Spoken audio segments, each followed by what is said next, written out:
plutôt grand, plutôt bel homme. Et à un moment dans sa vie, il a fait mannequin maillot de bain à Malibu. Elle, vous voyez un peu, c'est le genre de nana qui est plutôt belle, mais un petit peu froide. C'est bien sûr Kit, la voiture, celle que conduit Michael Knight dans K2000. Alors, quelle était la mécanique de cette série très mécanique et qui se cachait derrière la voix de la voiture? Un homme, une femme? Toutes les réponses dans ce sujet de Christelle Langlois. Rappelez-vous, ce qui a marqué les années 80, c'est l'arrivée de machines ultra futuristes dans les séries télé. Dans la lignée des supercoptères et autres tonnerres mécaniques, Kit, une voiture super intelligente, a déboulé à fond les ballons dans notre vie et on n'est pas prêt de l'oublier. Au départ, cette banale Pontiac n'avait rien d'extraordinaire, mais après être passée entre les mains de George Barris, le créateur de la première Batmobile des années 60, Kit est ressorti du garage avec une carrosserie à tomber par terre. Cette année-là, la marque Pontiac n'a jamais autant vendu de voitures. Merci K2000. Pour le look, c'est donc plutôt réussi. Passons maintenant à l'intelligence artificielle de la bête et croyez-moi, n'est pas donné à tout le monde de rendre une voiture intelligente.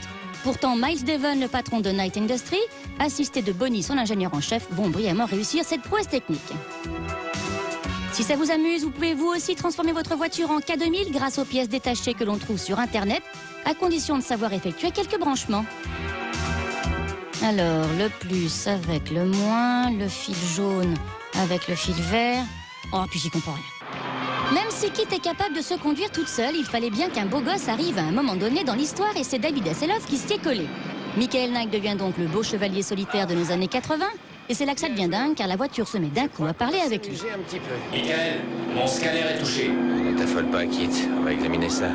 Une voiture qui tape la discute, ça, on n'avait encore jamais vu. Je ne crois pas que ce soit vraiment très sérieux. Facile à dire, j'espère en tout cas que tu n'as pas d'autres confrontations en vue.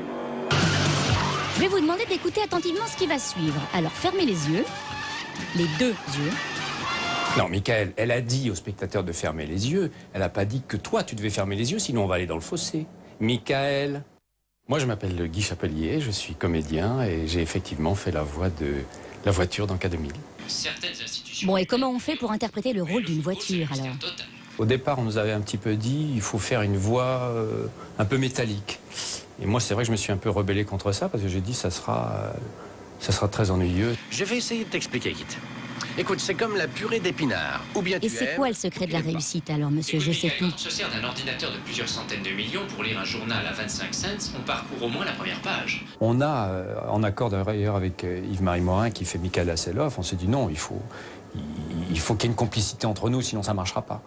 Et donc, il faut le jouer comme si c'était un homme à l'image, un autre, un copain. Et ce qui nous permettait, nous, de nous renvoyer la balle, de plaisanter, de trouver une complicité. Parce que sinon, on n'a pas une complicité avec une voiture. On fait une voix mécanique qui répète tout. Bon, ça n'a aucun intérêt. Ce duo détonnant part donc sur les routes de l'Amérique pour établir la justice en combattant le crime par tous les moyens. Et je peux vous dire qu'il y a de l'action. On fonce droit dessus, Kit. On va le faire valser.